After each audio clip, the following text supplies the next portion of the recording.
E já estamos de volta, já com imagens do plenário para a sessão da tarde desta quinta-feira, ao vivo, direto do plenário.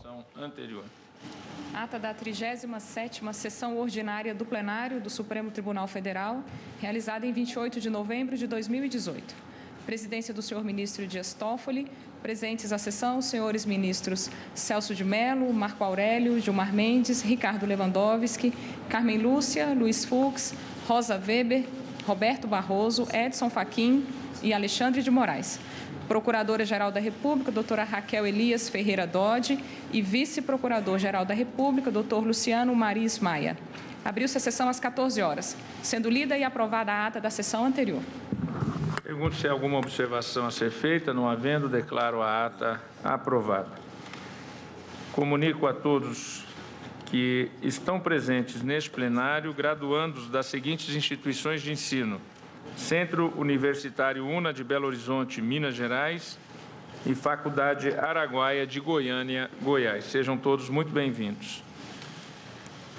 Para a continuidade de julgamento, apregou da relatoria do ministro Luiz Roberto Barroso a ação direta de inconstitucionalidade 5.874, procedente do Distrito Federal, sendo requerente Procuradora-Geral da República, interessado o Presidente da República e vários amigos curi.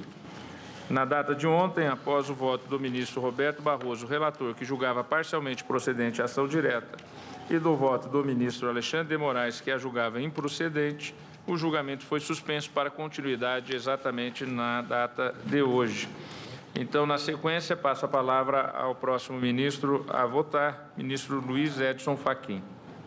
Pois não, senhor presidente, eminentes pares, senhora Procuradora-Geral da República, senhoras e senhores advogados, de modo especial os que neste feito de ação direta de constitucionalidade aqui se pronunciaram, principio saudando, senhor presidente, os eminentes ministros que me antecederam na votação e discussão dessa relevante matéria, de um modo especial o eminente ministro Luiz Roberto Barroso, relator dessa ação direta de inconstitucionalidade, e também, de modo não menos especial, a divergência que foi suscitada pelo eminente ministro Alexandre de Moraes. Vou proferir o voto que tenho, senhor presidente, mas me permito principiar expressando a percepção em face da qual nós já temos, por assim dizer, expostas duas conclusões que, em maior ou menor grau, suscitarão a adoção de um ou de outro caminho. E cada uma dessas conclusões tem em si um conjunto de premissas e fundamentos. Quer a percepção trazida por Sua Excelência, o eminente ministro relator, quer aquela que foi trazida à colação pela divergência, contém um conjunto de premissas e fundamentos em relação aos quais estejamos ou não inteiramente de acordo. Não creio que haverá dissonância em, ao final, subscrever uma ou outra dessas percepções. Até porque, também na visão que tenho, que não é nenhuma tentativa de redução da complexidade desse tema, creio que são duas, fundamentalmente, as questões aqui a serem respondidas. A primeira, a de saber se o poder atribuído constitucionalmente ao Presidente da República para indultar e comutar pena é um poder que sofre ou pode sofrer uma determinada limitação e, portanto, a modo de se exigir a implementação de um dever de motivação. E se a resposta a essa pergunta for afirmativa, a segunda que se coloca é a de saber se o Poder Judiciário, nomeadamente o Supremo Tribunal Federal, pode, à falta de compreender existente o dever de motivação, adentrar pela relação republicana de freios e contrapresos a esse campo e estabelecer esse limite. Ao fim e ao cabo, me parece que são essas as duas questões postas, e para respondê-las, eu volto a relembrar muito brevemente, eis que os aspectos gerais já foram lançados no relatório e voto de Sua Excelência, o eminente ministro relator, mas rememoro que o objeto desta ação direta de inconstitucionalidade trata de pedido da eminente Procuradora-Geral da República destinado a este tribunal a fim de que seja reconhecida, segundo sustenta o Ministério Público, a inconstitucionalidade do inciso 1º do artigo 1º, do inciso 1º do parágrafo 2º do artigo 2º, portanto, dos dois primeiros artigos, e também dos artigos 8º, 10º e 11º, todos do Decreto 9246, de 21 de dezembro de 2017. Me escuso de reproduzir os dispositivos impugnados, eis que foram exaustivamente referidos na sessão de ontem, inclusive aqui por amor à síntese. Os argumentos fundamentais da Procuradoria são de que o indulto é ato discricionário e privativo do presidente da República e tem finalidade humanitária. Nada obstante essas três características, a inicial desta ação direta de constitucionalidade argumenta que este decreto impugnado transcende a discricionariedade. Chega mesmo a afirmar que há nele um ato de natureza arbitrária, porque se eximiu de punir ou de deixar que a punição se levasse a efeito a quem deveria cumprir ao menos a pena minimamente cominada ao crime. A finalidade do Instituto, segundo a Procuradoria-Geral da República, é invocada, primeiro, para justificar que a fundamentação deveria ser coerente com a teleologia do indulto.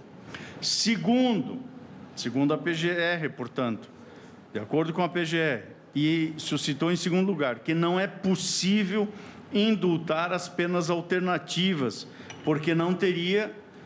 Essas penas não teriam, estou usando aqui a expressão utilizada entre aspas, clamor humanitário. E, em terceiro lugar, que é inconstitucional que o indulto paralise processos ou que abrange os crimes de tortura, terrorismo ou os crimes hediondos. Portanto, o cerne do argumento desta petição inicial é o de que, ao extrapolar sua finalidade, o indulto teria violado a separação dos poderes.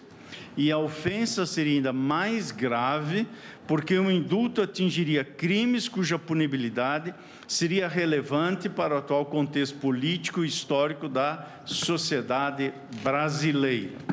A defesa do ato que foi feita nos autos pela Presidência da República, diversamente, como se percebeu na sessão de ontem, estou apenas a resumir, sustenta, em sentido contrário àquele trazido pelo Ministério Público, que o indulto é um ato discricionário e privativo do chefe do Poder Executivo e que apenas o Presidente da República assiste à competência para definir a extensão do benefício. E, portanto, nessa ordem de ideias, aqui haveria um encontro deste argumento com a jurisprudência deste Supremo Tribunal Federal. Alega ainda a Presidência da República que, ante a previsão expressa do poder de indulto, não se poderia falar em ofensa à separação de poderes. A cautelar, que foi concedida originalmente pela presidência deste Supremo Tribunal Federal, foi confirmada nos termos que restaram prolatados por Sua Excelência, o eminente ministro relator, que trouxe a colação, quer na liminar, quer em seu voto de ontem, como ponto de partida, precisamente, a dimensão teleológica do Instituto, para reconhecer que o indulto deve se limitar à conformação da política criminal, que deve ser racional e se abster de proteger insuficientemente os bens constitucionais. Esta é a síntese que faço, senhor presidente, do debate até agora levado a efeito, e aqui começo, em função dessa síntese, a responder as duas perguntas que, em meu modo de ver, demandam resposta para a compreensão e conclusão desta matéria, cingindo-me, como não poderia deixar de ser, e como todos, obviamente, estamos a fazer, a um exame exclusivamente da ordem jurídico-normativa do tema. Digo, então, o poder de indultar e comutar penas, e essa conjunção não está aí distraidamente, né? O poder de indultar e comutar as penas sempre esteve presente na experiência constitucional brasileira. Atualmente, previsto esse poder no inciso 12º do artigo 84 da Constituição da República. Portanto, é um poder inequivocamente presidencial e, portanto, atribuído ao chefe de Estado. E não há na Constituição, e esta questão não me parece trazer maior controvérsia, não há na Constituição expressa regulamentação constitucional sobre o alcance desse poder presidencial. Isso, nada obstante, em meu modo de ver, não leva a compreender que este poder seja ilimitado. Parece-me ser próprio de uma Constituição republicana como a nossa, que os poderes públicos sejam limitados, como a conhecida expressão dos freios e contrapesos, checks and balances, que está a indicar o caminho da compreensão desse dispositivo. Por isso, coloco-me de acordo com a percepção de que é possível reconhecer que há restrições teleológicas que impõem ao presidente da República um dever de motivação, do qual, como registrou o relator, na hipótese em concreto, o chefe do Poder Executivo não se desincumbiu. Ademais, por meio do decreto 5687, de 31 de janeiro de 2006, no Brasil, restou promulgada a Convenção das Nações Unidas contra a Corrupção. Esse tratado prevê, em seu artigo 30, item 5, e cito entre aspas, que cada Estado-parte terá em conta a gravidade dos delitos pertinentes ao considerar a eventualidade de conceder a liberdade antecipada ou a liberdade condicional a pessoas que tenham sido declaradas culpadas desses delitos. Portanto, a convenção que restou internalizada por esse decreto que mencionei, embora não haja também desse dispositivo uma regulamentação específica entre nós, a convenção admite a eventualidade de conceder liberdade antecipada ou a liberdade condicional a pessoas que tenham sido declaradas culpadas desses delitos, o que, obviamente, evidencia que nem de longe pode-se colocar em questão um poder que a Constituição reconhece expressamente ao presidente da República, que é o poder de indultar e comutar penas. A questão está em saber, portanto, quais são os limites do exercício deste poder. Invocar o dispositivo desta convenção parece-me indicar que as avaliações acerca da compreensão desta matéria desautoriza concluir pela legitimidade da concessão de indulto sem que haja justificativa para tanto. E esse dispositivo, que é dispositivo da Convenção das Nações Unidas, que lança luz sobre a Constituição brasileira, parece-me relevante não para que a inconstitucionalidade arguida seja a partir dela examinada, mas para reconhecer na Convenção uma explicitação do vínculo republicano, constante de nossa Constituição, entre direitos fundamentais e o combate à corrupção. A professora Anne Pitta, do Max Planck Instituto de Heidelberg, escreveu sobre esse nexo dizendo o seguinte, cito entre aspas, o nexo entre corrupção e direitos humanos é de relevância prática, mas, indaga a ilustre professora, não seria também trivial em termos doutrinários? E procura responder, corrupção significa que decisões administrativas e políticas pelas agências de governo são compradas ao invés de tomadas, com base no devido processo legal originalmente concebido para lhes dar origem. A corrupção segue forma não oficial de leis do mercado e contorna o Estado de Direito. E acrescentou, a corrupção é a antítese do Estado de Direito, porque o Estado de Direito é a condição necessária para o respeito aos direitos humanos e, num sentido bastante geral, constitui a negação das ideias de direitos humanos. Por isso, não há apenas um nexo, conclui a professora Anne Peter, mas uma quase tautologia. Dito isso, entendo, em outras palavras, que abrandar as penalidades impostas às pessoas acusadas desse crime é, sim, possível, mas deve se pautar por critérios ainda mais rígidos e procedimentalmente complexos para que sejam considerados compatíveis com o Estado democrático de direito. Porque sobre esse ponto, especificamente, de deveres de justificação, critérios rígidos e procedimentalmente complexos, o decreto que estamos a examinar, em meu modo de ver, não cumpriu essa exigência.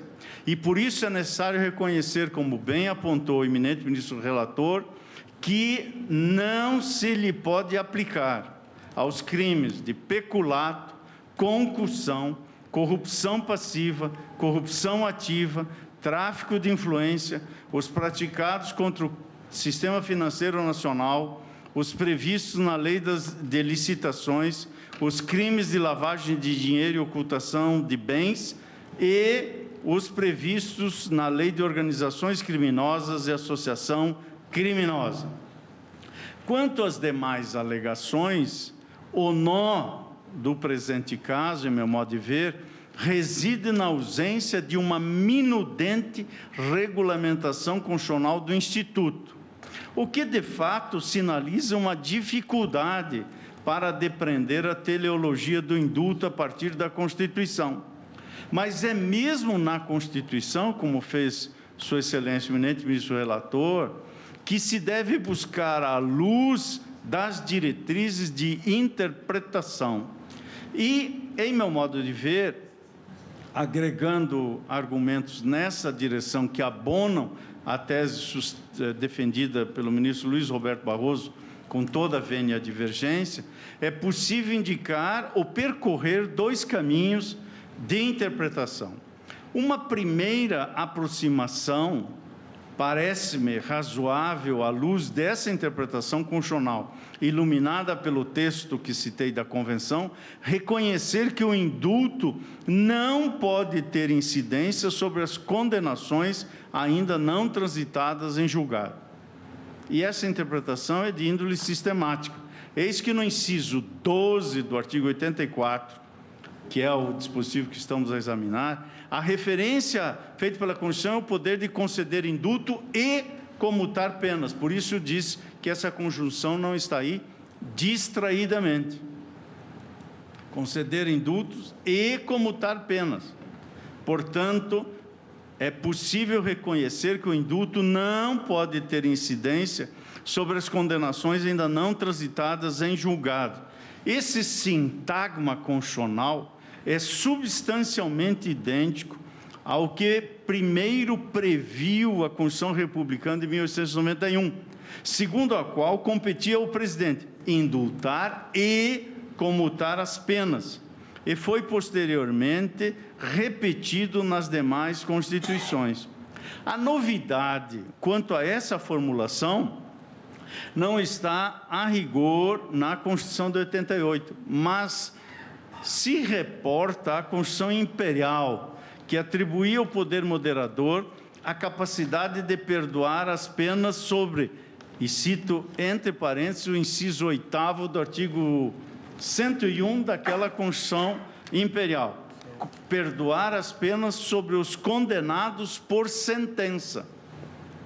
As alterações pelas condições republicanas fez surgir um debate a fim de avaliar se era possível a concessão de indulto nos casos em que ainda não tinha se dado o trânsito em julgado da sentença penal. Em outras palavras, com a alteração dos termos em que se veicula o poder de indultar, surgiu na República uma dúvida consistente em saber se era ou não devida à manutenção da restrição, isto é, se o indulto dependia de uma sentença penal condenatória. Esta matéria esteve nesse tribunal em 1928. Esse Supremo Tribunal Federal, quando do julgamento do habeas corpus 22.760, em 28 de abril de 1928, deu resposta desse tema e entendeu pela negativa. Respondeu que não. E, resumindo o posicionamento da maioria dos ministros, Bento de Faria, em seu Código de Processo Penal, em seus comentários, estou a citar a edição de 1960, página 74, disse: o poder de clemência atribuído ao chefe do governo pode ainda se exercitar por meio do indulto, ato de natureza administrativa, concessivo do perdão ou comutação de quaisquer penas. Ao contrário da graça, é essencialmente coletivo e impessoal. Em regra, concluiu Bento de Faria em seu Código de Processo Penal comentado, em regra, tem por objeto a penalidade já imposta, mas nada impede seja aplicado com efeito de impedi-la, contanto que exista iniciada a ação penal. À luz dessa orientação, foram editados decretos de indulto que agraciavam os que estivessem a responder por processo criminal, sem que houvesse o trânsito julgado ou mesmo condenação. Um primeiro exemplo dessa orientação colhi do que consta do decreto 24.351, de 6 de julho de 1934, constando do seu artigo 3º. São indultados, do mesmo modo, todos os que estejam respondendo a processo por qualquer dos crimes e contravenções referidos no artigo 1º, devendo requerer ao juiz competente a extinção da ação penal. E, portanto, nesse teor, percebe-se a direção que esse decreto tomou. E também há experiência nesta linha mais recentemente, que em dispositivo semelhante ao que é impugnado na apresentação direta, colhemos o artigo 5º do Decreto 7873 de 2012, artigo 5º do Decreto 7648 de 2011, artigo 5º do Decreto 7420 de 2010 e artigo 1º do Decreto 7.046 de 2009. Portanto, e é relevante que isto venha ao debate para compreendermos hoje, à luz também da experiência pretérita, em todos esses casos, assim como na interpretação que realmente se consolidou nesse Supremo Tribunal Federal, parece claro que não se tenha condicionado a concessão do indulto à condenação definitiva. Isso, à primeira vista, poderia parecer ser possível, então, que a interpretação deste decreto impugnado iria ao encontro da série histórica e da interpretação do próprio texto constitucional. Assim não me parece, todavia. Ocorre que o indulto deve ser interpretado à luz do que dispõe o inciso 12 da atual Constituição, em seu artigo 84, na sua integralidade. E lá consta a possibilidade de se ouvir os órgãos instituídos em lei. Ouvir os órgãos instituídos em lei. Há, desde 88, uma novidade em relação aos demais textos que obrigavam o presidente a ouvir esses órgãos, e tanto que na Constituição de 1946, por exemplo, constava a expressão com audiência dos órgãos instituídos em lei. Logo, para compreendermos essa percepção, é possível ir ao procedimento para oitiva dos órgãos competentes. Este procedimento está na legislação, está no Código de Processo Penal, que a partir do artigo 734 traz o procedimento, ao qual me referi antes como uma dimensão procedimentalmente complexa, a legislação trouxe. Portanto, não se está a afastar a possibilidade, obviamente seria um atentado constitucional, de conceder-se o indulto, mas sim de obedecer a esse procedimento complexo que está no Código de Processo Penal. Diz o artigo 734, começando, obviamente, aqui, referir-se à graça. Artigo 734, a graça poderá ser provocada por petição do condenado, de qualquer pessoa do povo, do Conselho Penitenciário ou do Ministério Público, ressalvada, entretanto, ao Presidente da República a faculdade de concedê-la espontaneamente. Artigo 735. A petição de graça, acompanhada dos documentos que o impetrante a instruir, será remetida ao Ministro da Justiça por intermédio do Conselho Penitenciário. E o artigo 736, que é mais relevante para essa matéria, não vou, obviamente, fazer a leitura dos demais, mas reproduzo no voto. O 736 prevê que o Conselho Penitenciário, à vista dos autos do processo e depois de ouvir o diretor do estabelecimento penal que estiver recolhido o condenado, fará em relatório a narração do fato criminoso, examinará as provas, mencionará qualquer formalidade ou circunstância omitida na petição e exporá os antecedentes do condenado e seu procedimento depois de preso, opinando sobre o mérito do pedido. Processada no Ministério da Justiça com os documentos e o relatório do Conselho Penitenciário, a petição subirá a despacho do Presidente da República, a quem serão presentes os autos do processo ou a certidão de qualquer de suas peças, se ele o determinar. E assim prossegue, referindo-se sempre ao condenado. Como se observa de sua leitura, o indulto se refere exclusivamente, nesta dimensão que estou a aurir, à figura do condenado, não a quem responde a processo penal. É certo que o Código de Processo Penal foi editado sob a égide da Constituição de 1937, única entre as constituições republicanas, por razões históricas e políticas que todos estamos cientes, obviamente, do conhecimento histórico, e que não previu o indulto. Poder-se alegar, assim, que o Código guarda aparente compatibilidade com aquela carta outorgada e, portanto, imposta, mas seria contrário a todas as demais constituições republicanas. Ocorre que, posteriormente ao Código de Processo Penal, a Lei de Execução Penal veio a dispor sobre o mesmo procedimento. E aonde se encontra isso? No artigo 187 e seguintes. E aqui também há um conjunto de referências que me permito não ler e que se referem à petição do condenado. E como depreendo, portanto, da LEP, da Lei de Execuções Penais, depreendo, portanto, desse procedimento, adotado à luz do fundamento constitucional, vê-se que a lei estabelece um rito próprio para limitar a prerrogativa presidencial. E, portanto, nesse primeiro ponto, parece-me que o indulto pressupõe uma pena definitivamente fixada para a acusação, porquanto é a um condenado que se dirige.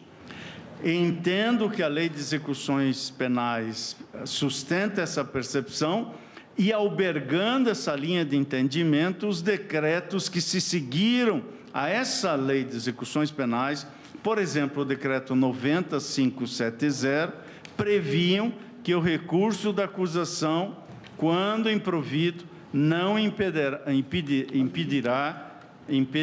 a concessão do indulto, artigo 4º.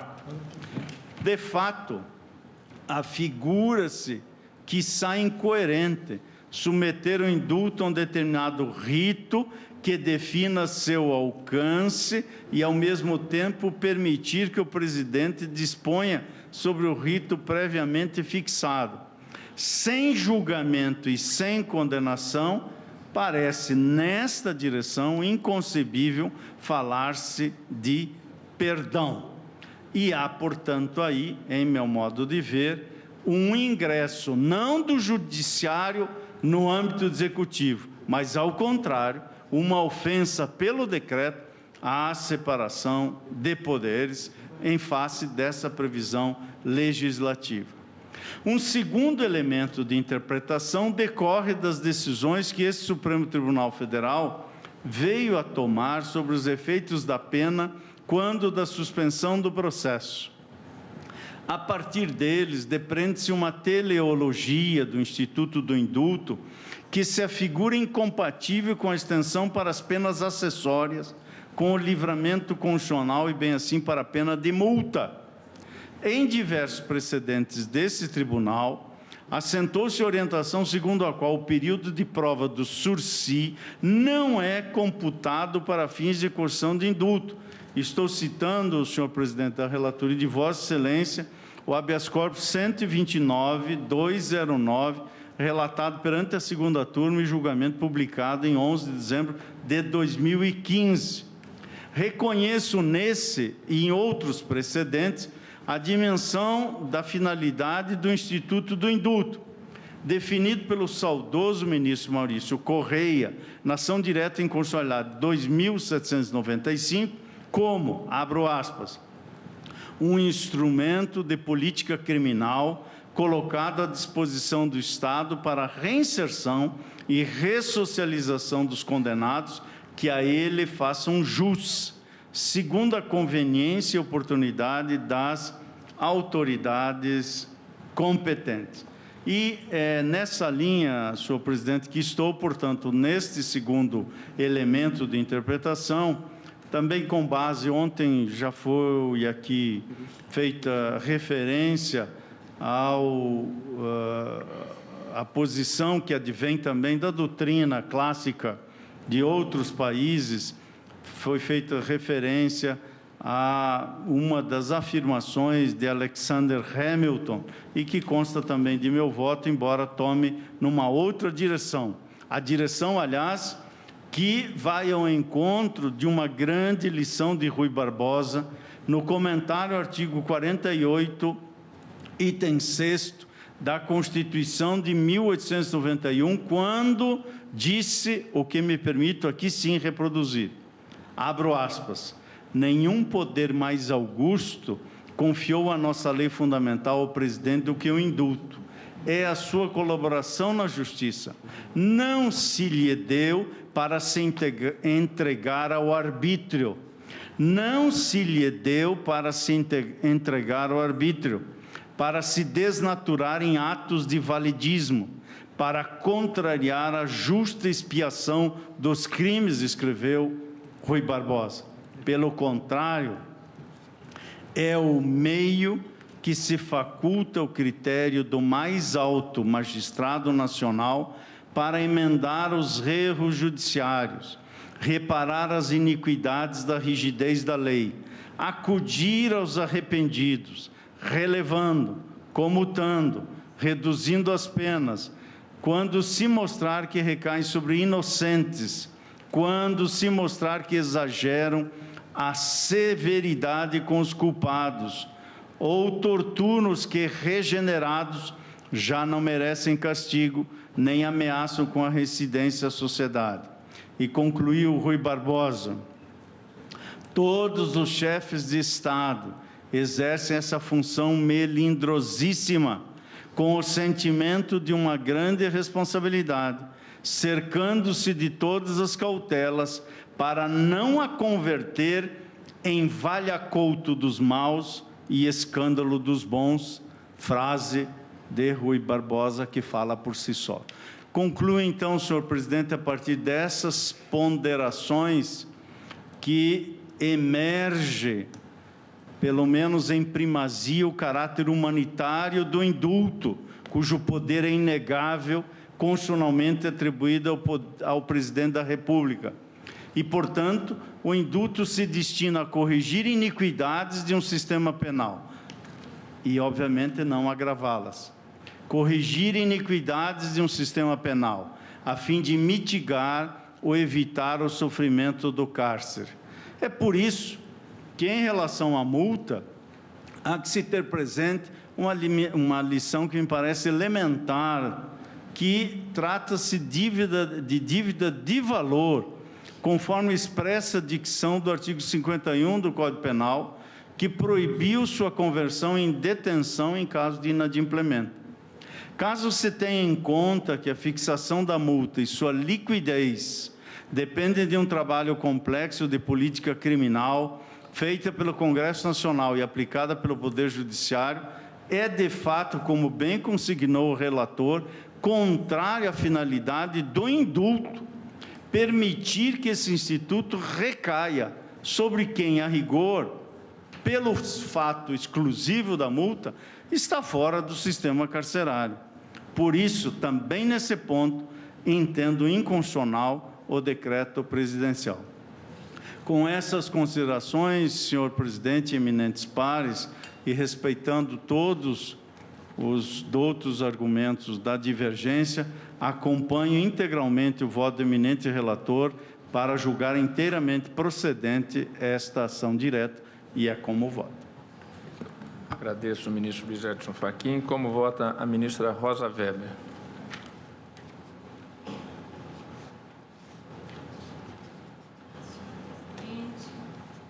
Eminentes pares, senhoras e senhores, como visto, são objeto da presente ação direta de inconstitucionalidade dispositivos do decreto natalino do presidente da República, concessivo de indulto e de comutação de penas relativo ao ano de 2017. Transcrevo em meu voto o ato normativo impugnado e rememoro o texto constitucional que disciplina o Instituto, artigo 84 da nossa Lei Fundamental, a atribuir, em seu inciso 12, a competência privativa do Presidente da República de conceder indulto e comutar penas com audiência, se necessário, dos órgãos instituídos em lei.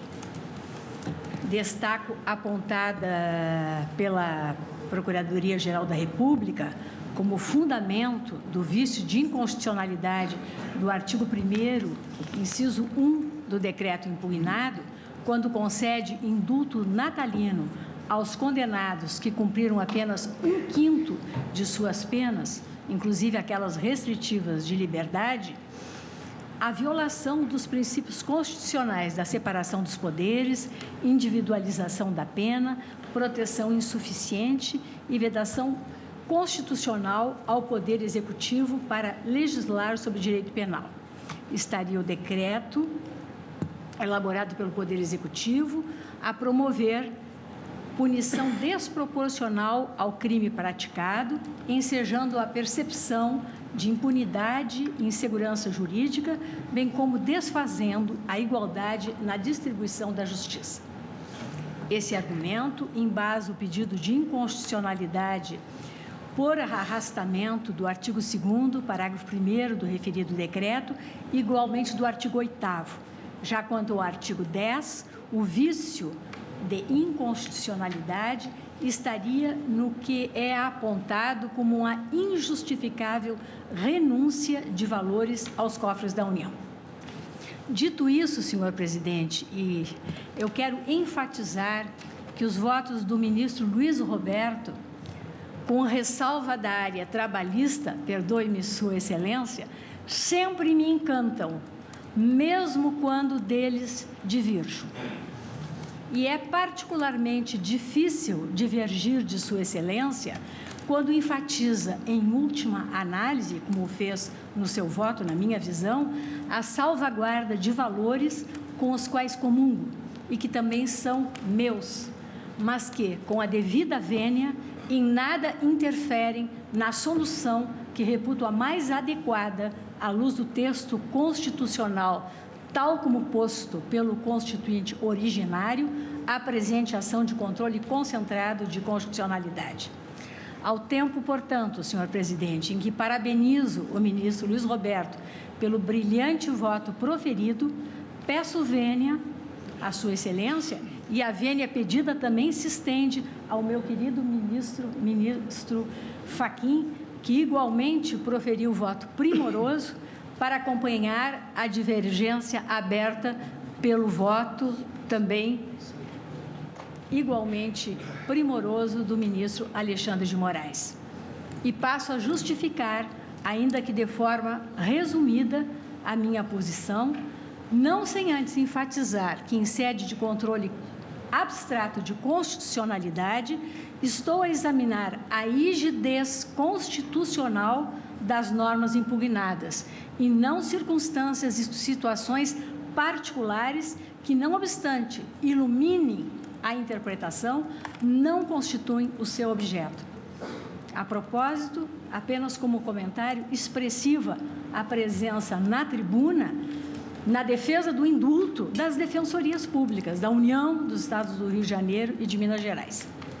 Para efeito de construção do meu raciocínio, e tão somente para isso, pois o relator já o fez de modo escorreito, eu repasso que o indulto, na lição de José Afonso da Silva, como a graça e a anistia, é causa de extinção da punibilidade. Indulto, e aqui eu estou transcrevendo ipsis literis a lição do mestre, é medida coletiva, mas não geral, porque atinge só penas de menor gravidade. Por isso, no ato que o concebe, podem ser indicados nominalmente os beneficiados. Diferentemente da anistia, que se concede por lei, o indulto se concede por decreto do Presidente da República, com audiência, se necessário, do Conselho Penitenciário, que é o órgão instituído em lei de que fala o inciso. A graça não é referida na Constituição.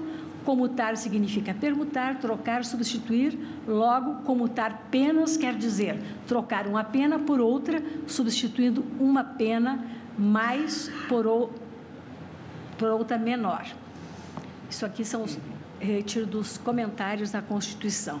E em todo voto eu faço referência sempre que cito a fonte. Trata-se, prossigo eu, o indulto, portanto, de ato de atribuição privativa do Presidente da República, que, por intermédio da edição de decreto presidencial, extingue ou minora penas aplicadas pelo Estado. Como também já exposto, na tradição constitucional brasileira, o indulto assume a forma coletiva e é destinado aos condenados que preenchem os requisitos objetivos e subjetivos estabelecidos e disciplinados pela norma presidencial, como, por exemplo, o tempo de cumprimento da pena e o comportamento carcerário, salvo os crimes que a própria Constituição excepciona nos termos do artigo 5º, inciso 43. Sublinho que o indulto é uma prerrogativa de ampla liberdade decisória atribuída ao chefe do Poder Executivo para extinguir a punibilidade de condenados ou diminuir-lhes os efeitos, de modo que a escolha das pessoas atingidas, os critérios estabelecidos como necessários para seu enquadramento como beneficiários, se inserem no poder discricionário da Presidência da República, no exercício de juízo de conveniência e oportunidade que lhe é próprio, adstrito o Presidente, na minha visão, apenas aos limites materiais impostos pela própria Constituição. Isso implica dizer que não há direito público subjetivo ao indulto por parte de qualquer cidadão ou grupo de condenados. Na verdade, entendo possível dizer até que o indulto é multifuncional. Ora, atua como instrumento do sistema de freios e contrapesos próprio à separação de poderes, como ontem destacou com propriedade o ministro Alexandre de Moraes, e aqui seria uma modalidade de contrapeso do Poder Executivo ao Poder Judiciário. Ora, atua como instrumento de política criminal no gerenciamento do problema carcerário, e no ponto eu divirjo do ministro Alexandre, ora como um ato de clemência por razões humanitárias, feição que ostentava já na sua origem. Acresço que o indulto não afasta os efeitos civis e administrativos da condenação, de modo que seu campo de eficácia fica restrito à punibilidade. Como afirma Pontes de Miranda, o indultado é um delinquente perdoado, mas continua sendo delinquente para todos os outros efeitos da condenação. Justamente em razão deste elemento identificador do indulto, a ampla liberdade decisória, passível esta ampla liberdade decisória de tradução como discricionariedade administrativa, embora entenda eu que esta não seja a compreensão, com todo o respeito, mais adequada, em se tratando, a meu juízo, de liberdade decisória política, justamente, repito, em razão deste elemento identificador do indulto, é que tem ele, enquanto instituto, sua conveniência questionada nas democracias constitucionais contemporâneas. Já se salientou, nos votos que me antecederam, que, historicamente, o perdão ou indulto foi obra de misericórdia, pela qual o rei perdoava qualquer crime, ofensa, punição, execução, direito, título, dívida ou dever, temporal ou eclesiástico. Nesse cenário histórico monárquico, o poder era absoluto, irrestrito e não estava sujeito a nenhum escrutínio judicial, motivo pelo qual usado pelos regimes também como uma forma de agrado do soberano aos seus súditos. Esta lição de William Ducker é importante estudo sobre os poderes do presidente no ato de perdão na história constitucional. Neste sentido, em influente tratado sobre o direito comum inglês, afirmou-se que o indulto é uma instituição típica da monarquia e, nessa medida, incompatível sua existência com a democracia. Abro aspas. Este é, de fato, uma das grandes vantagens da monarquia em geral, acima de qualquer outra forma de governo, a de que há um magistrado que detém o poder de conceder o perdão, onde quer que ele pense que seja devido, detendo em seu peito uma corte de equidade para amainar o rigor da lei geral naqueles crimes que merecem uma isenção quanto à aplicação da sanção. Em democracias, contudo, o poder de perdão nunca poderá substituir, na medida em que não há nada superior ao magistrado que administra a lei, e seria inadequado centrar no mesmo poder e pessoa que julga a prerrogativa de conceder perdão. Fecho aspas. Em sua contribuição sobre a análise dessa prerrogativa monárquica, Albert Dicey, teórico constitucional britânico, descreve a prerrogativa real como resíduo de autoridade discricionária ou arbitrária que a qualquer momento é deixada nas mãos da coroa. Todavia, distingue que o uso da palavra arbitrária, neste contexto, não faz com que a prerrogativa real seja vista como poderes acima da lei, mas como sendo confinado de acordo com o melhor uso do direito comum, como distinto dos poderes estatutários. Entendo e compartilho como necessária e pertinente a observação feita por William Blackstone, no sentido de que a prerrogativa executiva do indulto pode ser questionada em regimes democráticos, ao revelar uma concepção derivada de governos absolutistas. Neste sentido, inclusive, o argumento firmado pelo Tribunal Supremo Espanhol na decisão em que rejeitou o pedido de anulação do indulto concedido pelo ex-presidente José Luiz Rodríguez Zapatero ao presidente do Banestado, Alfredo Sáenz. Na justificativa da decisão, a Sala do Tribunal Supremo Espanhol afirmou que o indulto é uma prerrogativa real, de herança absolutista e de difícil justificação com o Estado constitucional, que tem como premissa a sujeição de todos os poderes ao direito, tanto na perspectiva procedimental quanto material de seus atos. Mas, não obstante esse entendimento, concluiu aquela alta corte, de acordo com o marco normativo, pela impossibilidade jurídica do pedido. Na sentença, ainda constou a observação da necessidade de prestação de conta pública do Poder Executivo, no sentido de fornecer para a sociedade as razões da formulação daquele indulto como forma de controle. Nada obstante, por outro lado, a figura do indulto ou perdão foi justificada como desenho institucional estruturante do Poder Executivo em democracias constitucionais, conforme as razões discutidas para a fundação do constitucionalismo liberal norte-americano.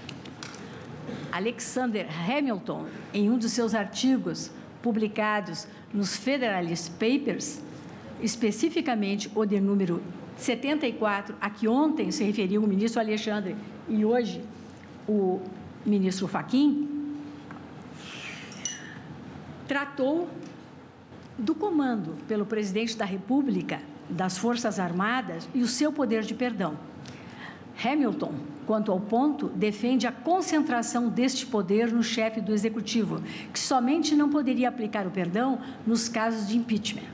Para ele, a concentração deste poder de perdoar ou conceder o indulto deveria estar nas mãos do primeiro magistrado, porque esta competência traria responsabilidades e cautelas para a sua concessão para mitigar os rigores da lei. Ou seja, abro aspas, também está facultado a conceder indultos e suspender a execução das sentenças por delito contra os Estados Unidos, exceto em se tratando de casos de impeachment. A humanidade e a boa política aconselham, de comum acordo, que a generosa prerrogativa do indulto seja entorpecida e obstruída o menos possível. Os códigos penais de todos os países acham-se tão impregnados de uma necessária dureza que se não se facilitar a forma de fazer exceções a favor dos desgraçados delinquentes, a justiça exibirá uma face extremamente sanguinária. Como o sentido da responsabilidade é sempre mais forte, quanto menos esta se dividir, é possível inferir que um só homem estará mais disposto a prestar atenção aos motivos que talvez aconselhem uma mitigação do rigor da lei e menos exposto a ceder ante considerações dirigidas a amparar um delito merecedor de castigo. A reflexão de que o destino de um semelhante depende de seu único consentimento inspirará naturalmente escrupulosidade e cautela. O temor de ser acusado de debilidade ou conivência suscitará igual circunspecção, ainda que de outra índole. Hamilton ainda argumenta que o principal fundamento para o poder de perdoar concentrar-se no primeiro magistrado, o Poder Executivo, é que em épocas de rebelião ou insurreição, uma oferta oportuna de perdão aos insurgentes ou rebeldes pode rapidamente restaurar a paz da comunidade.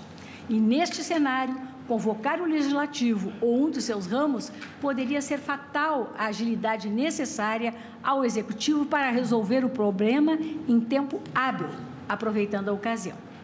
Prossigo eu.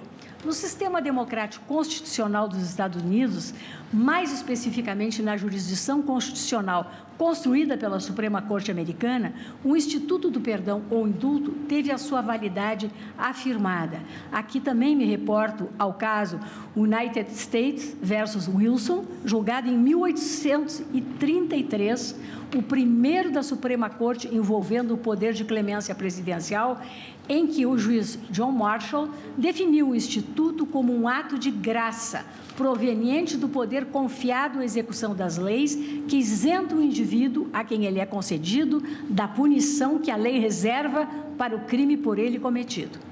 Implicitamente, afirmava a noção de que o Executivo pode realizar tais atos de graça de qualquer modo, em qualquer tempo, por qualquer razão, em todos os casos, exceto o impeachment.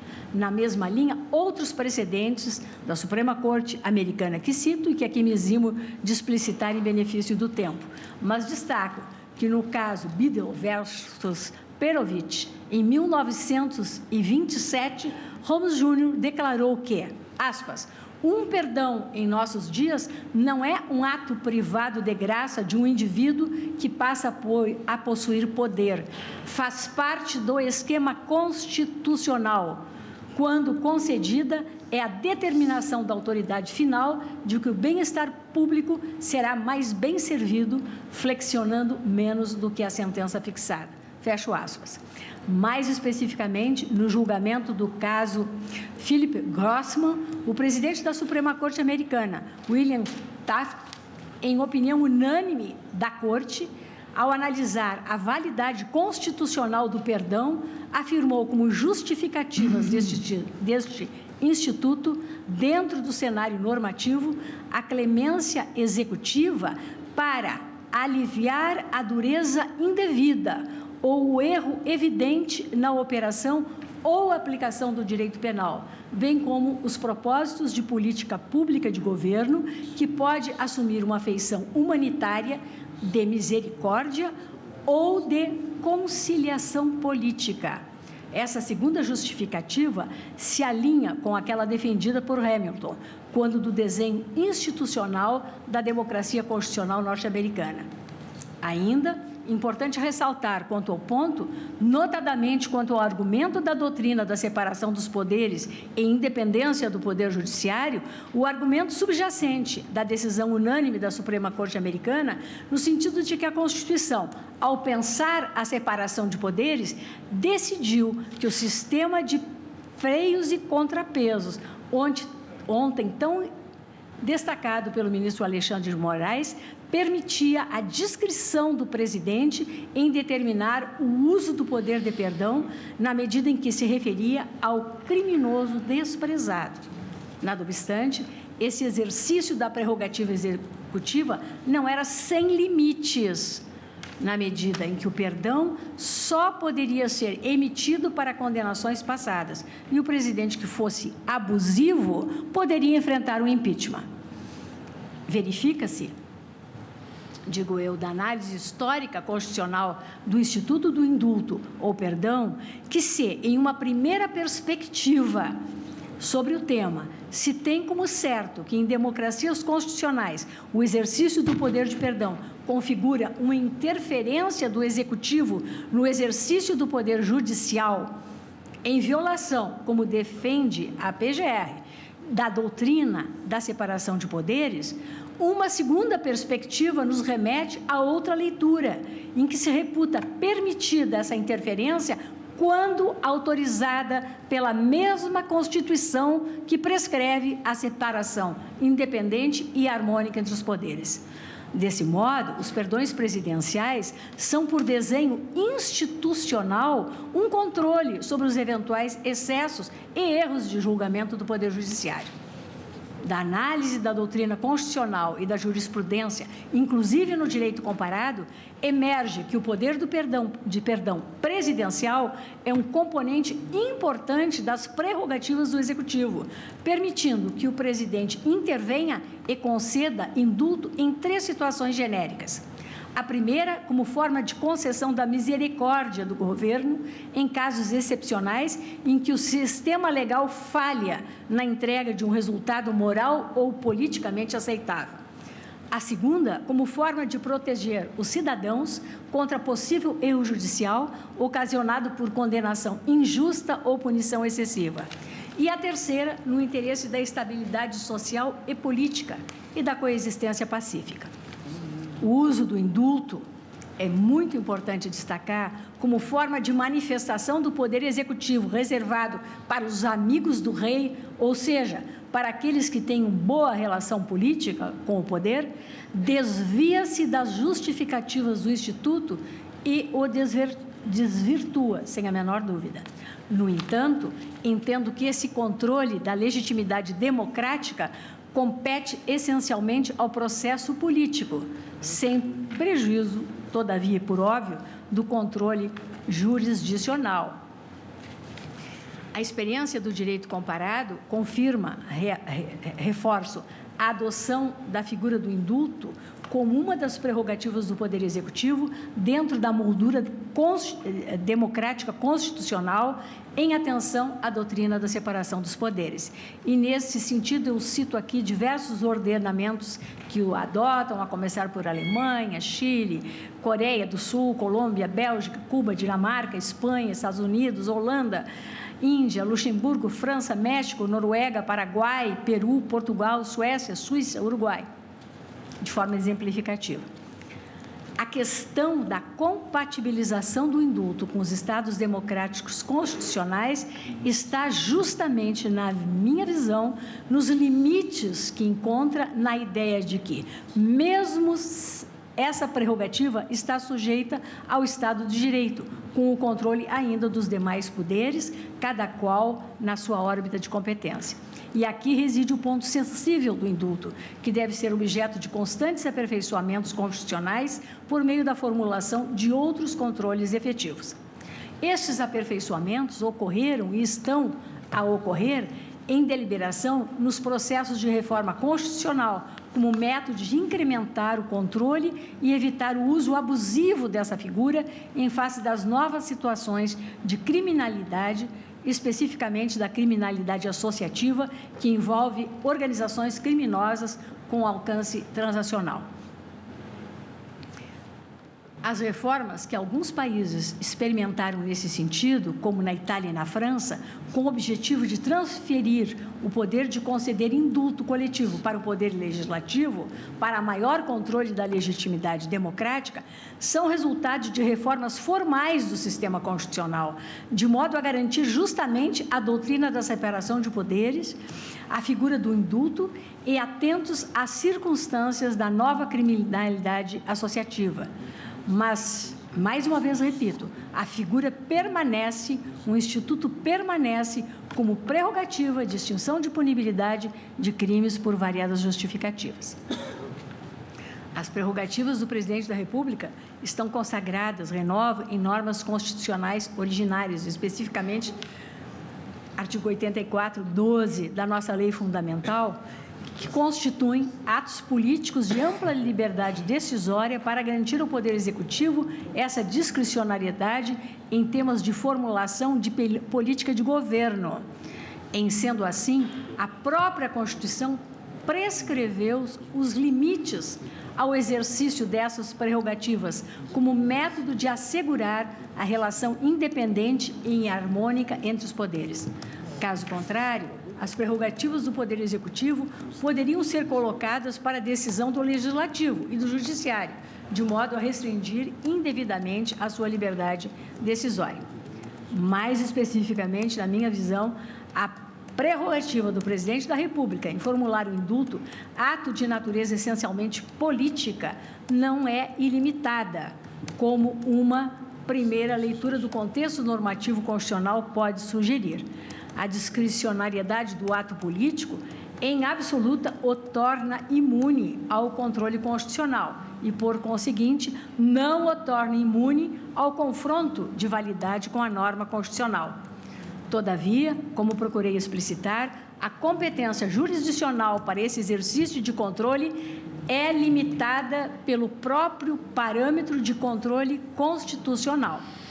Cabe, portanto, na minha visão, ao Supremo Tribunal Federal maximizar e dar efetiva força normativa à Constituição no controle do ato político a partir dos limites materiais impostos na norma constitucional.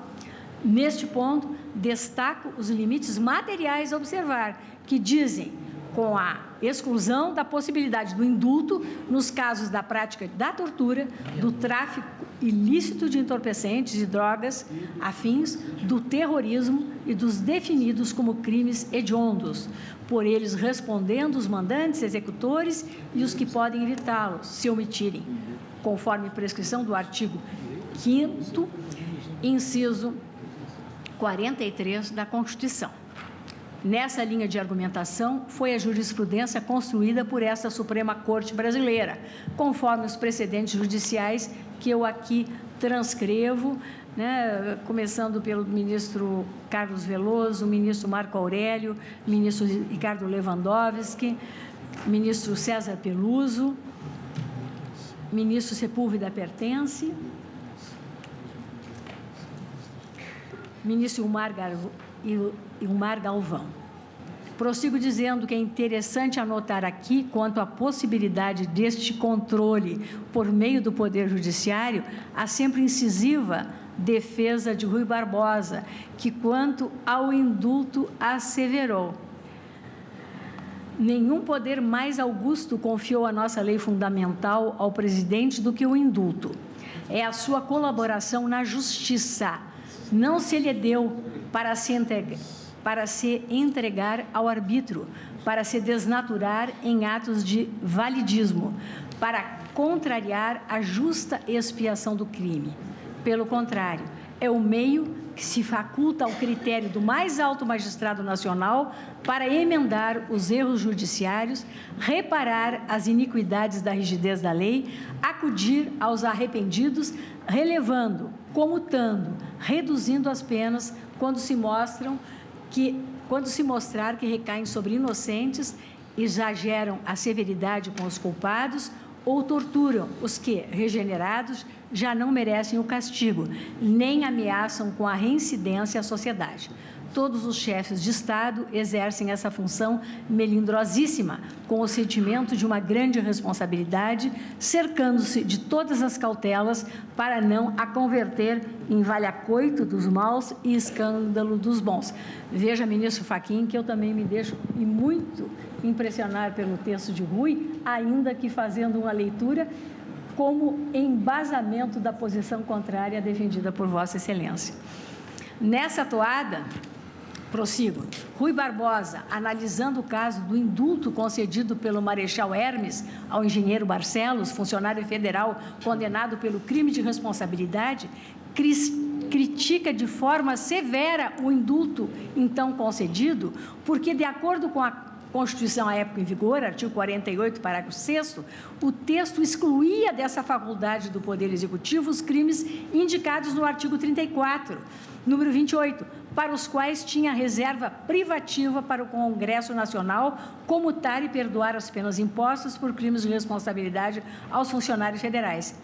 Deste modo, Rui combateu duramente a ausência de controle do Poder Judiciário acerca do indulto por questões justamente dos limites formais que a Constituição impuser, materiais que a Constituição impuser. Assinalo que o argumentado acerca dos limites da atuação da jurisdição constitucional quanto à prerrogativa do indulto, igualmente, não significa afirmar que não existem outras formas de controle. Ao contrário, os fundamentos de controle do indulto e do exercício das prerrogativas do chefe do Poder Executivo está na legitimidade democrática desta atuação e no respeito aos limites constitucionais.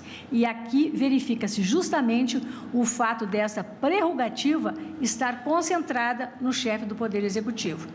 Os mecanismos de controle da legitimidade democrática do indulto podem ocorrer de duas formas. A primeira consiste na anulação pelo próprio presidente da República, que significa uma espécie de autocontrole do chefe do Poder Executivo frente, eventualmente, às demandas do eleitorado e mesmo da comunidade política que representa, com o objetivo de manter sua posição de ator político no sistema eleitoral.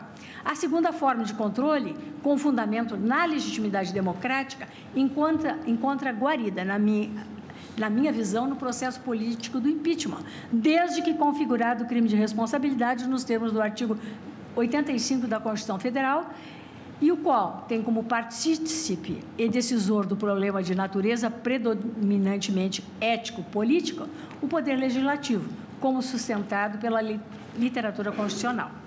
O caráter proeminente do controle constitucional do indulto por meio do processo político é relevante para a resolução da presente ação constitucional. A atuação da jurisdição constitucional nesse campo deve ser convergente com as limitações previstas no próprio texto constitucional, volto a insistir.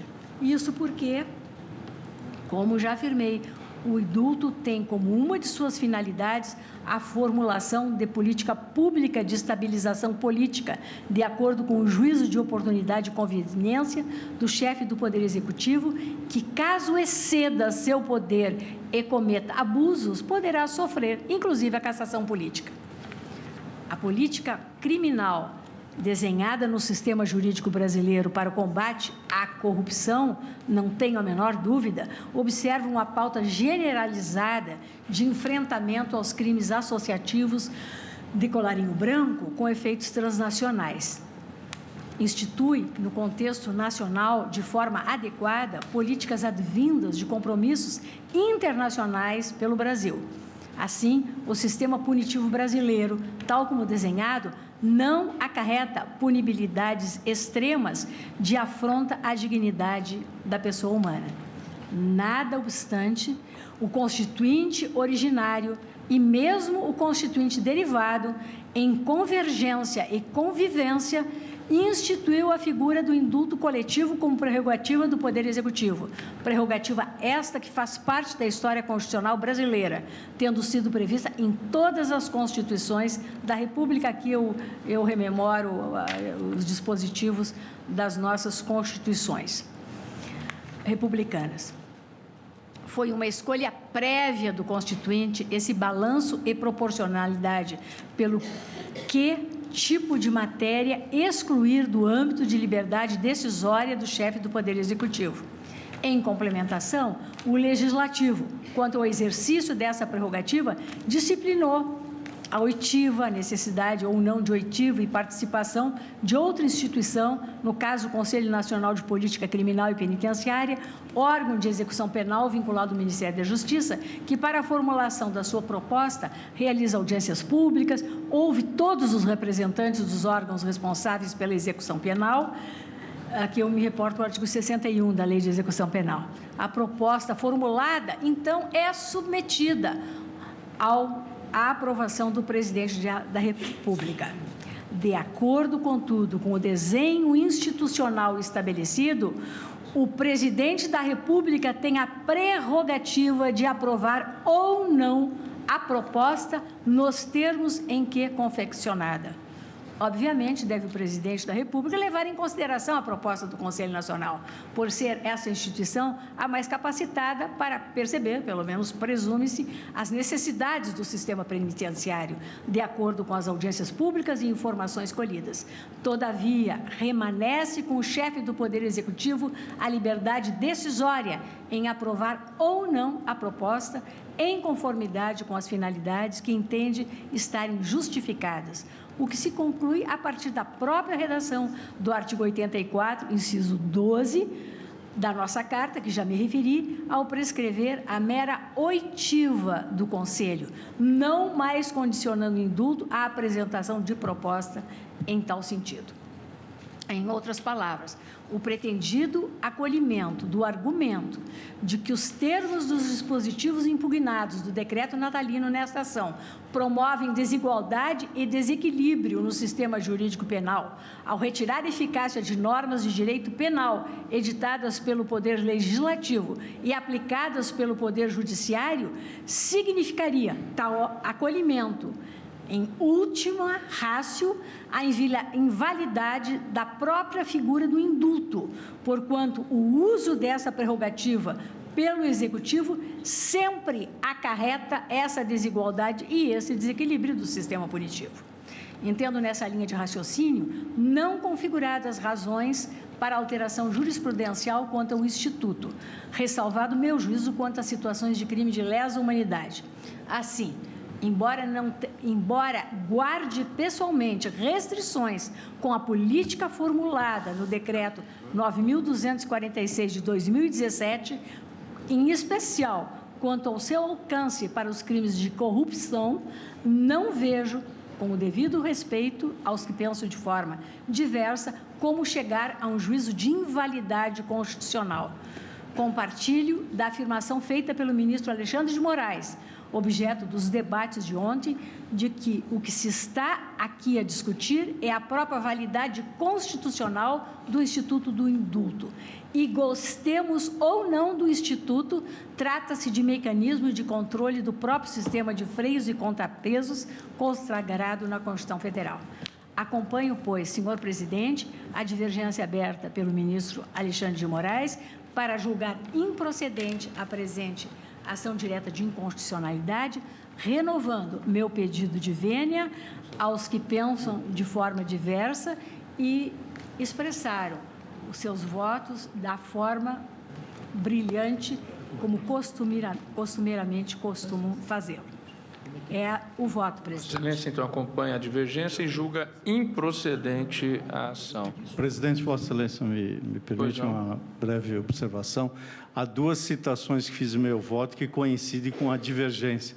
Uma feita ontem pelo ministro Alexandre, ao citar Alexander Hamilton, e nisso, creio, estamos de acordo, no sentido de que também neste livro federalista há a sustentação da concentração no poder presidencial de concessão do indulto, e meu voto nem de longe impugnou esta questão. E agora, com o voto da ministra Rosa Weber, que ambos citamos a mesma passagem de Rui Barbosa. Eu apenas gostaria de explicitar que a citação que fiz foi, na verdade, uma homenagem histórica à campanha civilista, que depois resultou numa publicação importante da editora Guanabara, em 1931, chamada Ruínas de um Governo, em que Rui Barbosa voltou-se precisamente contra os desmandos dos governos militares ditatoriais e sua respectiva concessão de indulto. Espero que não tenhamos saudades dessas lições. Presidente, se Vossa Excelência me permite, eu gostaria apenas de, só para acentuar e ver se tenho clareza, de um ponto do voto da ministra Rosa. Anotei, talvez equivocadamente, que Vossa Excelência havia afirmado pelo afastamento, se não me engano, dos crimes de responsabilidade impeachment, ou não? Vossa Excelência fez uma referência à impossibilidade. Eu digo que a legitimidade democrática, ela pode, sem a menor dúvida, se exercer, né, e, através dela, o controle pelo Instituto do Impeachment. Sim, mas porque algumas constituições brasileiras, muito comumente, introduziam como limite a essa competência para indulto ou impeachment. Não é o caso. Não, em absoluto. Em absoluto. Obrigada, presidente. Um outro esclarecimento, o ministro Luiz Edson Fachin. Ministro Luiz Edson Fachin, Vossa Excelência, quando votou, disse que acompanhava o relator e julgava procedente a ação, mas... Parcialmente procedente, só para esclarecer. Com a licença dos ministros Luiz Fux e a ministra Carmen Lúcia, conforme a DRED conversamos, o ministro Ricardo Lewandowski necessita antecipar o voto. Então, com a licença de Suas Excelências, eu vou passar a palavra ao eminente ministro Eu peço escusas aos eminentes pares e procurarei ser o mais breve possível e proferir o voto de maneira sintética. Mas, evidentemente, o assunto é muito controvertido, pelo menos aparentemente, pelos debates que antecederam o meu voto, de maneira que eu preciso aprofundar alguns pontos para justificar o meu posicionamento. Eu inicio lendo o dispositivo da Constituição que trata da matéria. É o artigo 84, inciso 12, que está redigido com esta contundência. Compete privativamente ao presidente da República conceder indulto e comutar penas com audiência, se necessário, dos órgãos instituídos em lei. Já foi dito aqui, a sociedade, como especialmente pelo ministro Alexandre de Moraes, que essa oitiva dos órgãos não é vinculante. São órgãos de natureza consultiva e não vinculam absolutamente o ato do presidente da República, que é absolutamente discricionário.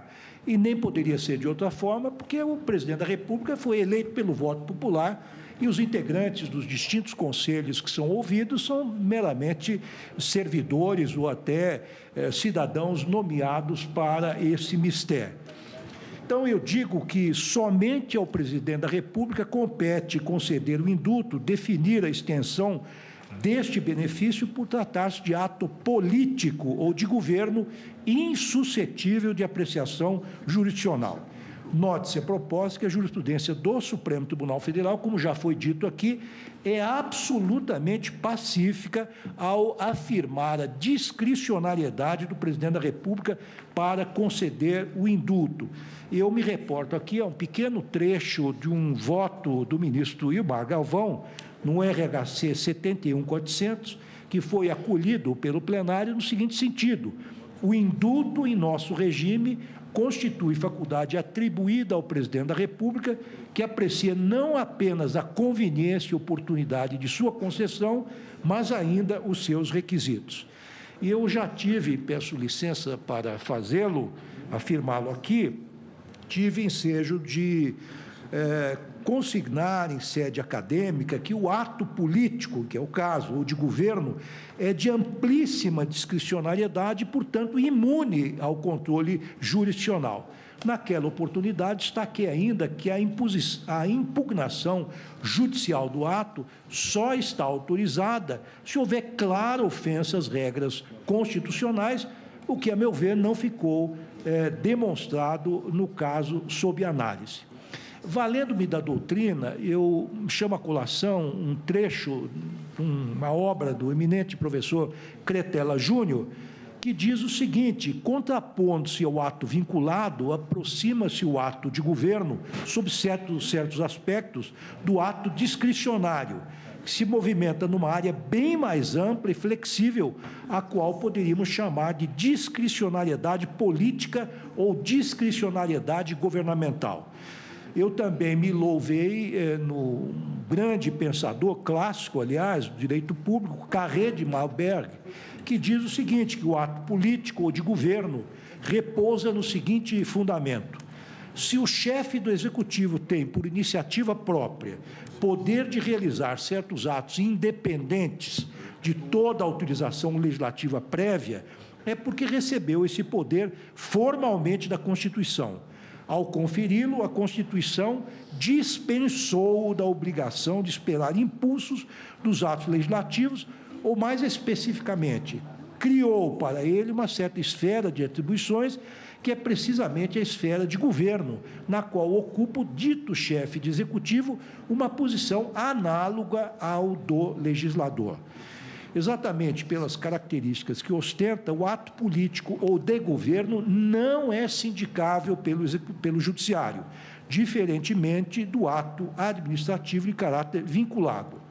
Os atos políticos ou de governo, conforme já observei anteriormente, e amparado ainda na sempre abalizada lição de André de Lobader, não são suscetíveis de recurso perante os tribunais, entre aspas, mostrando-se impossível, em particular, imputar-lhes a eiva de excesso de poder para o fim de anulá-los. O festejado autor francês reforça o argumento acrescentando que tais recursos são inadmissíveis, quer dizer, o juiz os descartará de plano sem examinar-lhes o mérito. Em palavras mais simples, não há base constitucional para qualquer intervenção do Poder Judiciário que, direto ou indiretamente, importe juízo de mérito sobre a ocorrência ou não de conveniência e oportunidade, uma vez que o único juiz constitucional dessa matéria é o presidente da República. De fato, o Poder Judiciário não poderia imiscuir-se em ato privativo do mais alto mandatário da República, sobretudo na hipótese dos autos, em que os beneficiários do indulto subjúdice, que os benefícios do indulto subjúdice foram concedidos indistintamente a todos os cidadãos que satisfaçam certos requisitos objetivos, inexistindo, portanto, espaços de vinculação legal ou constitucional aptos a oferecer ao intérprete a possibilidade de restringir o seu alcance.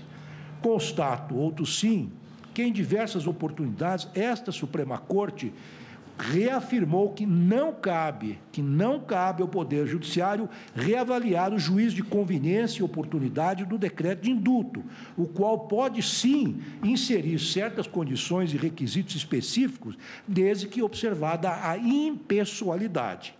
Ainda quanto a esse aspecto, cumpre registrar que o Supremo Tribunal Federal, quando do julgamento da ADI 1231, que envolvia a concessão de anistia pelo Congresso Nacional, também entendeu tratar-se de instituto de natureza discricionária, de modo que, inexistindo vedação legal ou constitucional quanto aos seus destinatários, descabe ao intérprete restringir o seu alcance.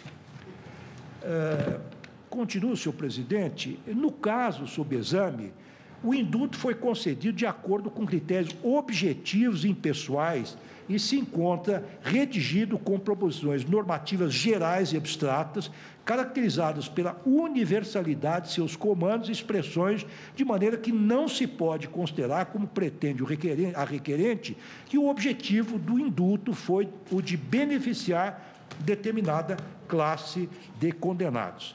Reportando-me ainda ao professor Cretela Júnior, vale-me da seguinte lição, entre aspas: o indulto é medida dirigida a toda uma categoria de pessoas, revelando-se assim impessoal, pois os seus beneficiários são contemplados através de abstrata referência a categorias de crimes cometidos nas circunstâncias que ao legislador pareçam dignas de menção. Caracteriza-se por seu traço de espontaneidade. É medida não provocada, não requerida, ao contrário da graça, que em geral é solicitada. No mesmo sentido, a Defensoria Pública ponderou o seguinte: embora a petição inicial deixe transparecer preocupação com a impunidade de crimes graves, como aqueles apurados no âmbito da Operação Lava Jato, e de outras operações contra a corrupção sistêmica e de investigações de grande porte ocorridas nesses últimos anos, a ação direta ao atacar o artigo 1º do Decreto 9.246 de 2017 abrange direitos outros, que em nada se coadunam com os crimes dessa natureza. E aí a Defensoria Pública traz à colação outros crimes abrangidos pelo decreto: delitos contra a honra, contra o meio ambiente, de moeda falsa, de radiodifusão clandestina, descaminho e até mesmo o crime de deserção. No que consta as alegações de afronta ao princípio da separação de poderes e de vedação de legislação em matéria penal pelo Executivo, cabe lembrar que a própria Constituição, isso foi agora ressaltado pela ministra Rosa Weber e também antes pelo eminente ministro Alexandre de Moraes, confere competência privativa ao chefe do Poder Executivo Federal para editar o ato de indulto, de maneira que a afirmação de que haveria ilegítima intervenção do Poder Executivo em competência do Poder Judiciário ou do Poder Legislativo não se sustenta diante do texto expresso da Carta Magna, reproduzido logo no início do meu voto. Dessa maneira, penso que, na linha do que foi ressaltado pela Advocacia Geral da União, o indulto, por sua própria natureza, não viola o princípio da individualização da pena, porquanto não revoga as reprimendas abstratamente previstas para os diferentes tipos penais e muito menos reforma julgamentos concretos, tratando-se, em essência, de perdão concedido diretamente pelo Presidente da República. O próprio Supremo Tribunal Federal, no julgamento do habeas corpus 81565 de Santa Catarina, já mencionou expressamente a possibilidade de indulto total, da concessão de indulto total, sem que isso caracterize violação a qualquer princípio constitucional.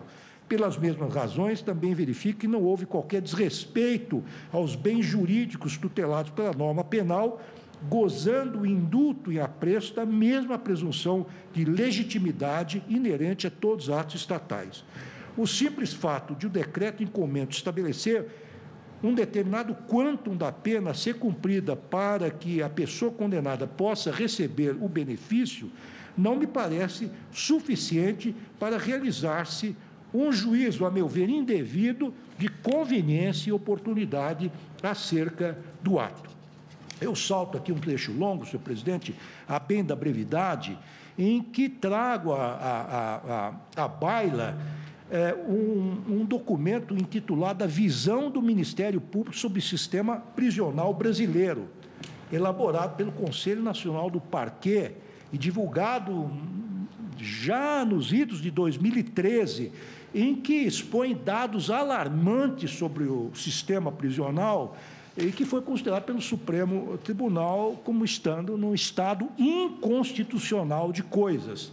Dispenso-me de ler esse trecho, mas assentando apenas que, de lá para cá, a situação só fez piorar. Hoje nós temos cerca de 720 mil presos, nós temos a terceira população carcerária do mundo, em franca colisão com os dispositivos legais da nossa Constituição, que garante a dignidade da pessoa humana, e mais ainda com as regras de Mandela, recentemente aprovadas pela Assembleia Geral da ONU, em maio de 2015, que atualizaram as regras mínimas para o tratamento dos presos, e foi editado lá atrás, em 1955, e teria que ser, essas regras deveriam ser observadas pelos países civilizados, e nós aqui, infelizmente, não as observamos, especialmente essas regras de Mandela.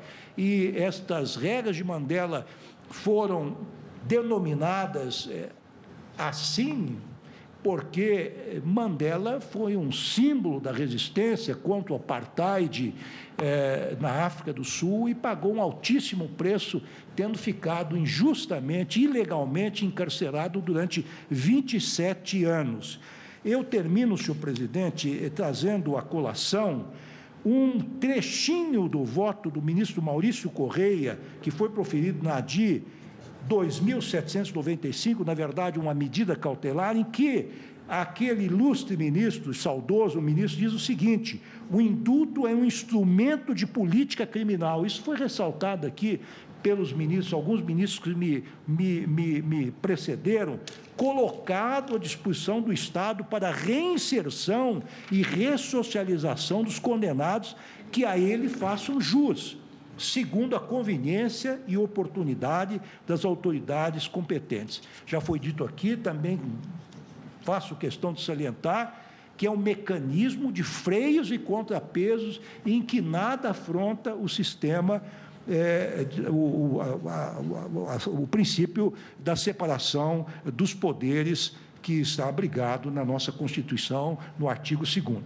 Nesse contexto, termino, senhor presidente, penso que os argumentos de ordem técnica desenvolvidos a respeito da impossibilidade de se sindicar a decisão política adotada pelo presidente da República ganham ainda outros contornos ancorados na dura realidade prisional brasileira, cuja dramaticidade legitima a adoção de políticas pelo presidente da República para minorar, em parte, as agruras da população carcerária, devolvendo-a, ou ao menos em parte, quando possível, para o convívio da coletividade.